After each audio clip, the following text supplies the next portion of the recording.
এটা শুধু এই আমার মহানগর কিংবা জেলার খেলা না, এটা সারা বাংলাদেশের খেলা।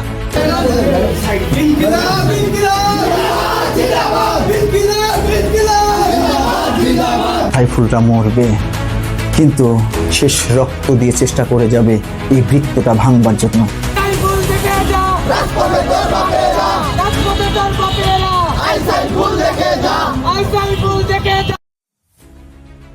জাতীয় নাগরিক পার্টির জেলা ও নগর কমিটির শীর্ষ দুই নেতার বিরোধ এখন চরমে। দুই মেরুতে দাঁড়িয়েছেন রাজশাহী জেলা আহ্বায়ক সাইফুল ইসলাম ও নগর আহ্বায়ক মোবাশ্বের আলী। মোবাশ্বের আলীর অনুসারীরা অভিযোগ তুলেছেন সাইফুল ইসলাম আওয়ামী দোসর।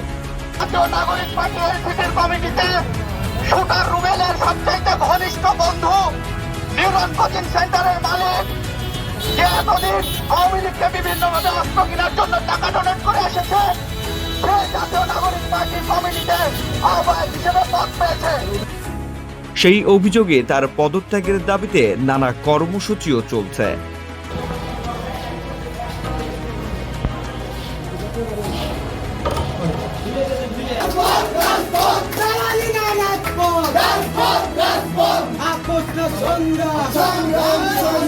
আর সাইফুল ইসলাম বলছেন তিনি আওয়ামী দোসর নন, নেতা হয়ে এখন প্রাণ সংশয়ে আছেন তিনি। মূল ইন্টেনশন হলো শুধু মহানগর না, যারা মহানগরের দায়িত্বে আছে তারা পুরো জেলাকেও কন্ট্রোল করতে চায়। মূল ইন্টেনশন হলো এটা। ওরা একা আসছে, তখন জানতো না 6 মাস আগে থেকে আমি আওয়ামী লীগ এরকম করে একটা প্রচারণা চলছে, তারা জানতো না। তারা আসলো, তাদের সিভি দিল, তাদের ভোটার আইডি কার্ড দিল, তাদের সব দিল, তারা অংশগ্রহণ করলো। ওরা তো টোটালি ইন্টেনশন নিয়ে এই কাজটুকু করেছে, রাজশাহী জেলা এনসিপি যেন বড় হতে না পারে। আমি তো লাইফ সেটিং এর মধ্যে আছি, আমি কষ্ট পাচ্ছি। আমার কোনো কারণে যদি মৃত্যু হয়, কোনো এটা কোনো কিছু ধরে নিয়েন, অ্যাক্সিডেন্টাল মৃত্যু হলেও ধরে নিয়েন, কারো না কারো ইন্টেনশনের ফলাফল এটা। গত 29শে নভেম্বর কেন্দ্রীয় কমিটি সাইফুল ইসলামকে জেলা আহ্বায়ক ঘোষণা করেন। এরপর থেকেই তার পদত্যাগের দাবিতে কিছু সংখ্যক জুলাই যোদ্ধা মাঠে নেমেছেন। তারা নগর আহ্বায়ক মোবাশ্বের আলীর অনুসারী, তাই মোবাশ্বেরের সঙ্গে দূরত্ব বেড়েছে জেলার আহ্বায়ক সাইফুলের।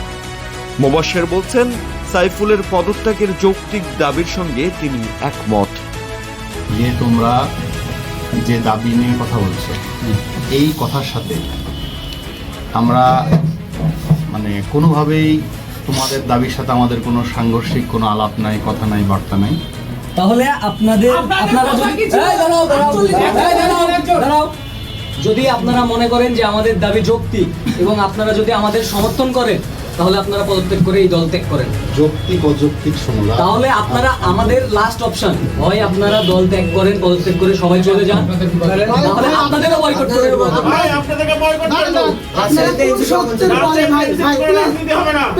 আপনারা কোন সত্যের বলে আমাদের কাছ থেকে 48 ঘন্টা সময় নিয়েছিলেন?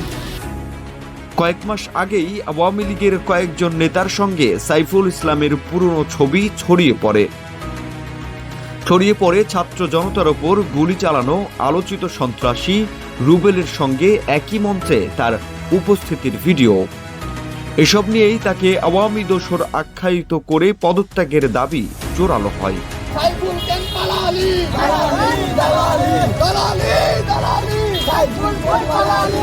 তবে সাইফুলের দাবি তিনি জিয়া পরিশোধ করেছেন, সম্পৃক্ত ছিলেন রাষ্ট্র সংস্কার আন্দোলনেও। তিনি আওয়ামী দোসর নন। কমিটি আধিপত্য বিস্তার, কন্ট্রোল, কিংবা এটাও ইন্টেনশন থাকতে পারে যে আগাম ভবিষ্যতে যদি এই লোকটা এইরকম ভাবনা ভাবতে পারে তাহলে আমাদের জন্য ক্ষতিকর হতে পারে, এরকমও ভাবনা হতে পারে।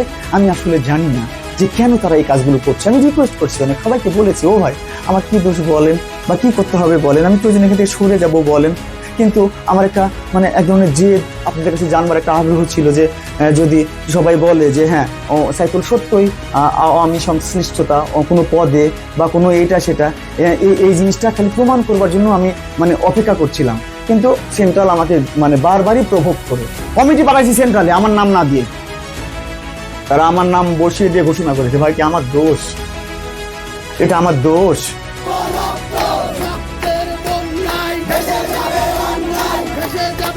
সাইফুলের পদত্যাগের দাবিতে জেলা কমিটির পরিচিতি সভা পণ্ড করার চেষ্টা করেছেন কিছু সংখ্যক জুলাই যোদ্ধা। মশাল মিছিল, দেয়াল লিখন, সাইফুলের কোচিং সেন্টারের সামনে বিক্ষোভ, এমনকি এনসিপির নগর কমিটির কার্যালয়ে তালা ঝোলানোর মতো ঘটনাও ঘটেছে। আন্দোলনকারীরা বলছেন, সাইফুলের পদত্যাগ ছাড়া তারা আর কিছুই মানবেন না।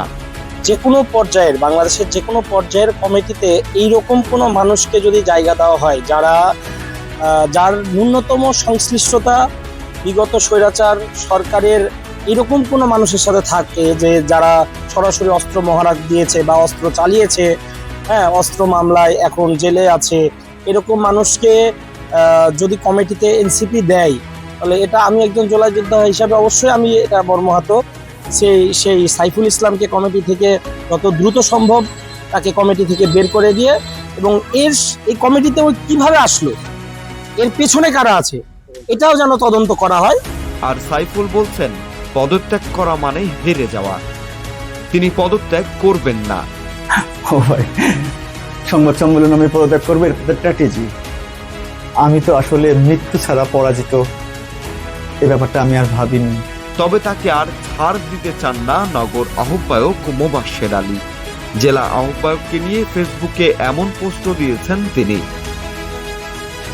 গণ অভ্যুত্থান থেকে উঠে আসা দল এনসিপির রাজশাহীর রাজনীতি এখন দুভাগে বিভক্ত।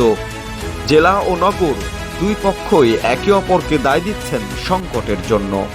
দুপক্ষই জানিয়েছেন কেন্দ্রীয় কমিটি পরিস্থিতি পর্যবেক্ষণ করছে, সময় মতো সঠিক সিদ্ধান্তই নেওয়া হবে। উত্তরভূমি, রাজশাহী।